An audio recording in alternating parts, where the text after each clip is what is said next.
with us if we're willing to participate with him. Yes, Steve. Excuse me while I cough. Okay, so we're looking at restoration. Now, before I go into this anymore, I don't know if you've been reading Hosea. This is where this is taken from, Hosea 2. I'm focusing on restoration, but previous to that, obviously, there's people living their lives and they obviously need restoring for some reason.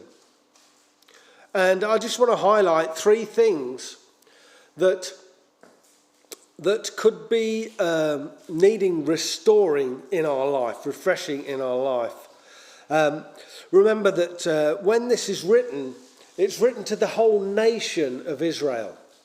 We tend to be very individualistic in our kind of culture, don't we? It's all about me. How does God's word apply to me? Me. Well, actually, yes, while I understand that God's word does apply to us, there's also this dynamic where he speaks to nations. And I think sometimes we can get very hooked up into me, and not actually see the nation. And we live in troubled times, don't we? I wouldn't say that the way that our nation is going at the moment is all that God would want it to be. It's not all that I would want it to be as a Christ follower. See what I'm saying? So sometimes, well, oftentimes there's this double application of God's word to the nation and yes, to me as well. And so search your heart. You know, do we need a restoration for ourselves individually? But does our land need a restoration as well? Does this land need its hearts turning? Well, in the previous verses, which I'm not going to go through, God's quite clear that there are certain things that have happened to cause the nation to be separated. And there's things that can happen in our lives to cause us to be separated. The first one was idolatry. Okay, so the people of Israel, when they came into the promised land, instead of kicking out everybody, they took on the idols that they already were. Now, God loved them regardless. And this is his grace, isn't it? He loves us regardless as well. But there are times where things can come up which actually become idols in our lives, but also idols in the life of the nation. And for the nations at that time, there were different gods. You know, we think of ourselves as being above and beyond that now. You know, we don't have our little gods anymore, do we, in the corner or anything like that? Well, some people still do, actually. You know, I go to my clients, and I've got a Hindu client, and there's a little this in here, and a bit of incense there, and a bit of this, that, and the next thing. So some people still do. But in the Western world, we think we're so sophisticated that we don't bow down to anything that's made of this, that, or the other. But there's plenty of other things that we do bow down to. It's interesting, in the New Testament, it talks about we must be careful not to love the world. That's what it says in 1 John 2. We're not to be friends with the world. So is James. If you're friends with the world, it says, then you're enemies of God. It's quite a harsh thing, isn't it, to hear. We can become stained by the world. You know, things can just come upon us and just stain us, if you like, to almost stop that light from shining. Or we can conform to the world. We can be changed to become just like anybody else. Nothing unique about us. So idolatry is one thing that we might need restoring from, and certainly our nation needs restoring from. The cult of celebrity, amongst many other different things. This ingratitude. You see, the people at the time, they were thanking not God, but gods for the provision that they had. God's a jealous God, isn't he? You know, he's somebody that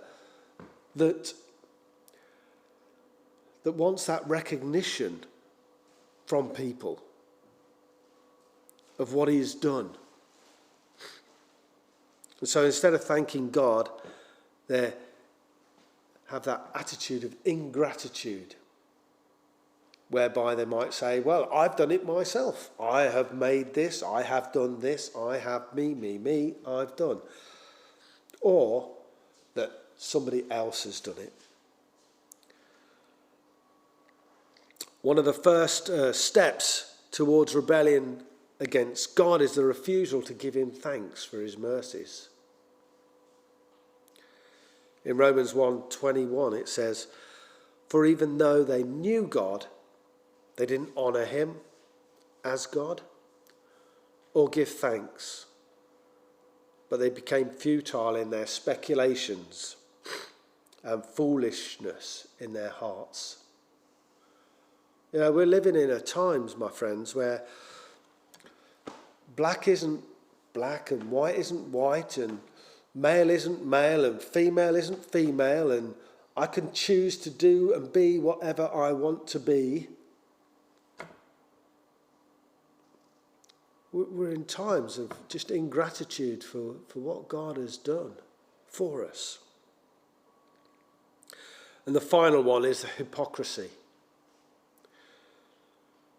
You know, Jesus talked even in the present day where he was living, you hypocrites, rightly did Isaiah say of you, this people honours me with their lips, but their heart is far away.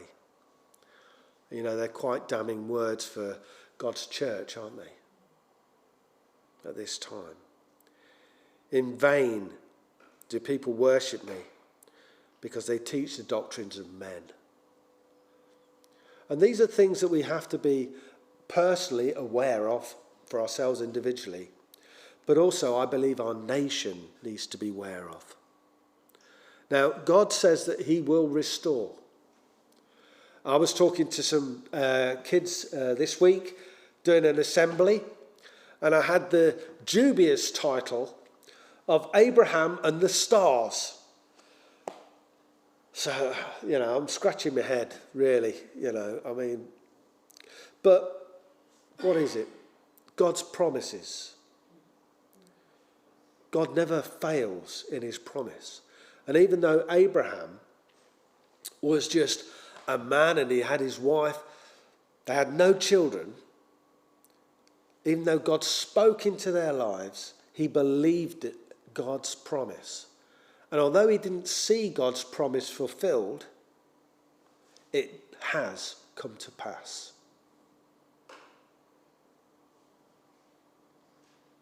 God will never fail in his word.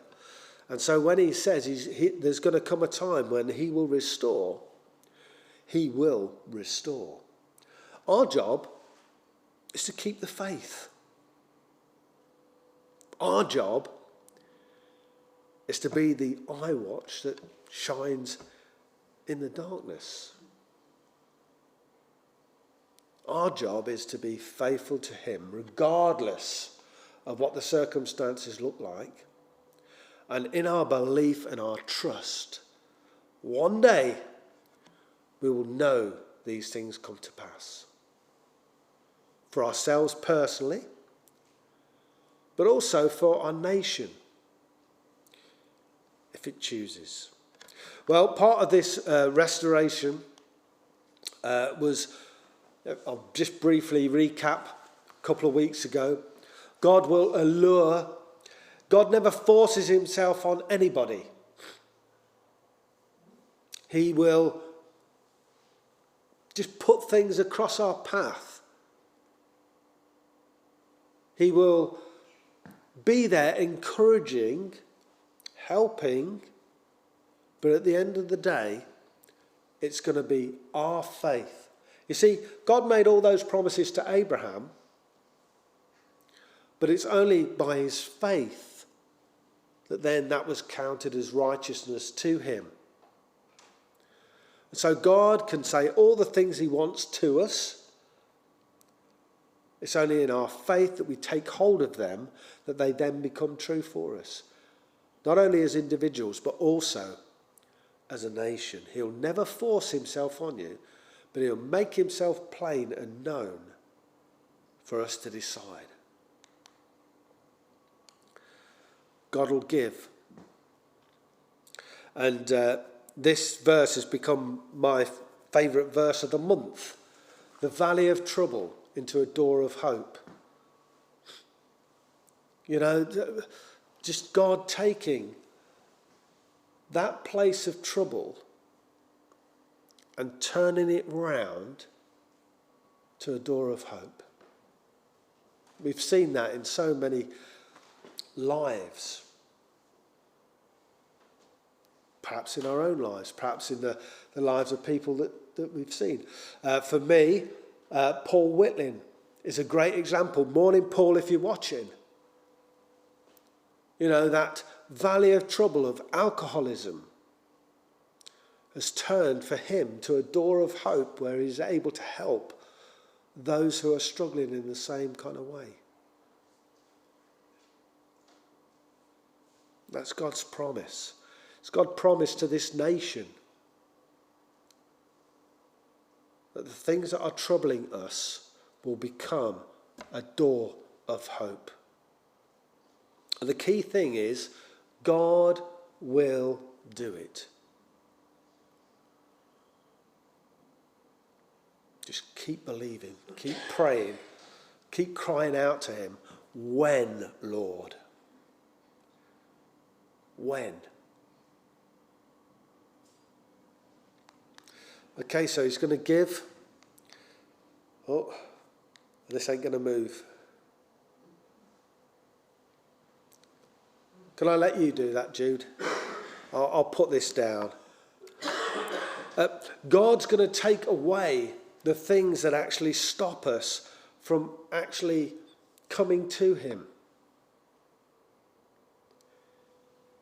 He'll remove them. He'll turn them aside. He'll cause them to depart. And I think last time I said that the things that trip us up in our witness, you know, he's going to take them away. Because it's so easy for us, isn't it? In the way that, easy for me, the way that I live. For sometimes what comes out of my mouth to trip me up in my witness for God. In my attitude to somebody to trip me up. You understand these things, don't you? Okay. God will make. I briefly touched on this last week, that God will make a covenant. It's God's promise, and he is going to make it, and that's been fulfilled in Christ. And those things are safe and secure, not only for you as an individual, but also for nations if they would believe. Make that covenant. This is what it says. In that day I'll make a covenant for them. And it's going to be not just for them, but also with the beasts of the field, the birds of the sky, the creatures that move along the ground. And then I will abolish from the land the bow, the sword, and the spear. And so God is going to not only just remove them, but he's going to break them. He's going to shatter them. He's going to cause them to be crushed.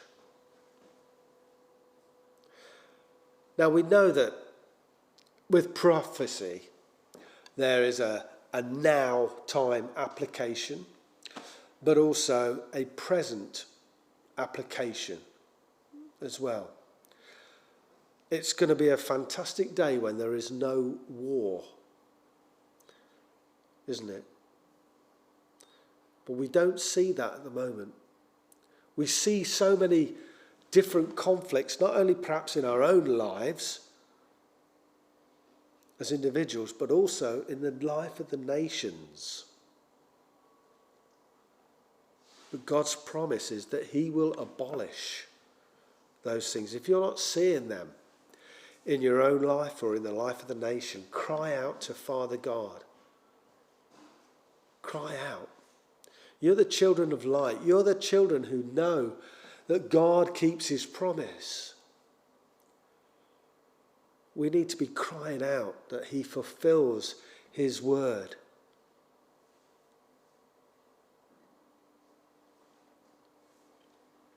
What's the next one, Jude? This is such a lovely thing, and sometimes it's hard. I think as a man, it's hard to get my head around God being my husband, and me being just how it is. But I think the key for me for understanding this is it talks about, in that day, you will call me my husband and no longer call me my master. And I think the key that I think I mentioned 2 weeks ago is there are so many people, even who know God now, who still see God as a master, when they need to see him as a husband. There needs to be a transformation in that relationship where we're not slaving away for God underneath this heavy burden of all. But we need to know him as a husband. We need to know that marital relationship with Father God. Like I say, for you ladies out there, that's, a concept that you're fairly familiar with.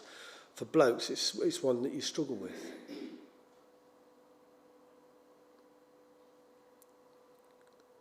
But the key on that is that it is a close, loving relationship that Father God has with you. That he wants and desires. He wants to take away that slave mentality and put in that childlike, that brother-like mentality.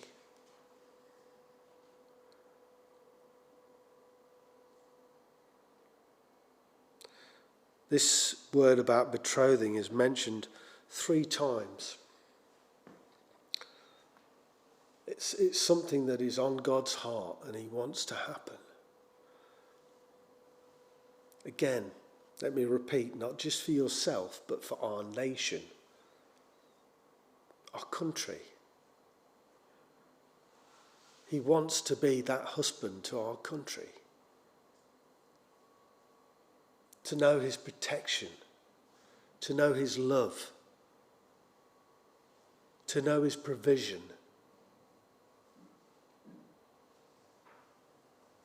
And we should be praying and crying out for that.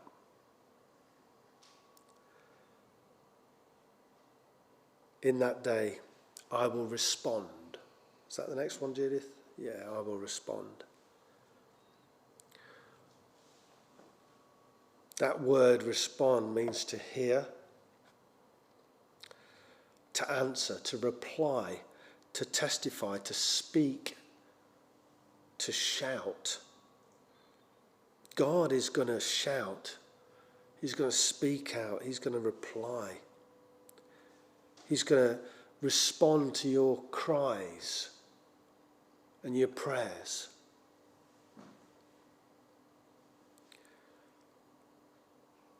I will respond, declares the Lord. I will respond to the skies, and they will respond to the earth, and the earth will respond to the grain, and the new wine and the olive oil.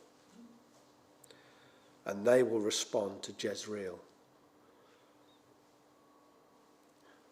there's a pattern through these verses of God speaking and then everything coming into alignment to make those promises right.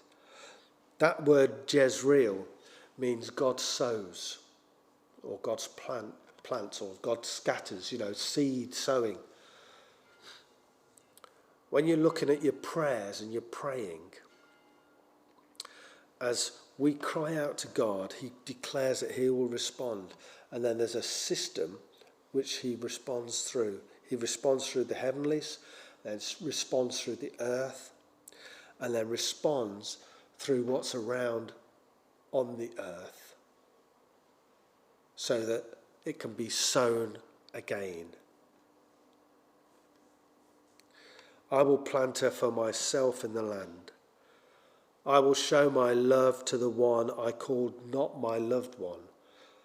And again, if you look at earlier in Hosea and follow that through, where Hosea's sons and daughters are named,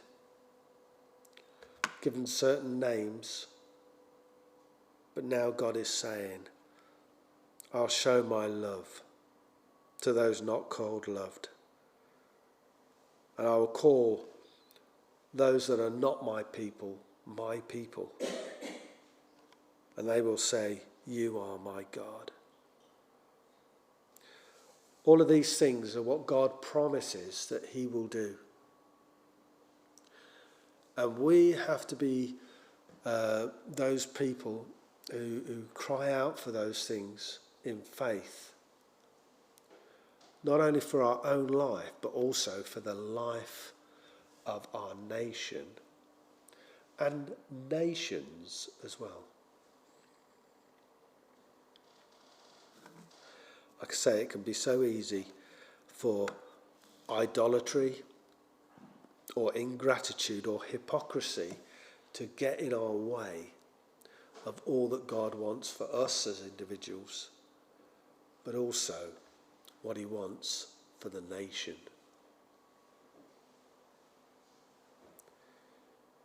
He will do it. He will do it through all of these means that we've been through in the last couple of weeks.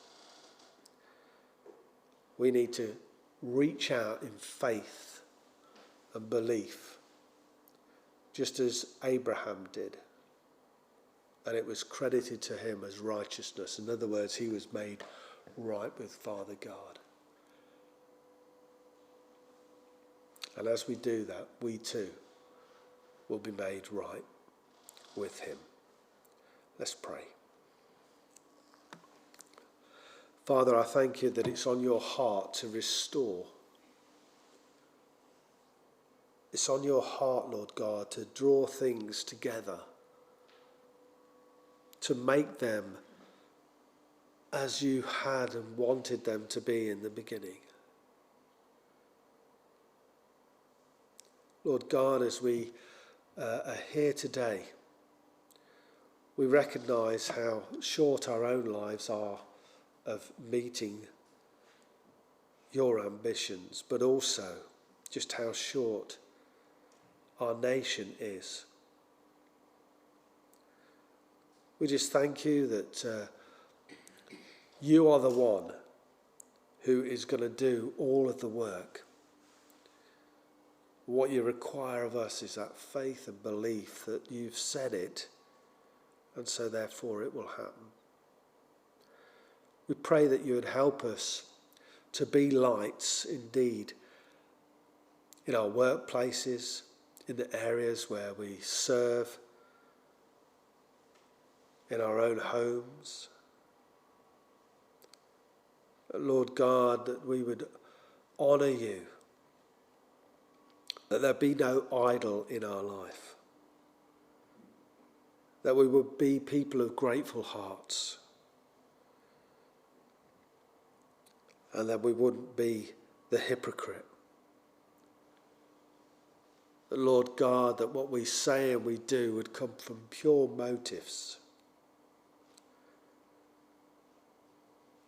Lord God, we ask that in Jesus' name. Amen.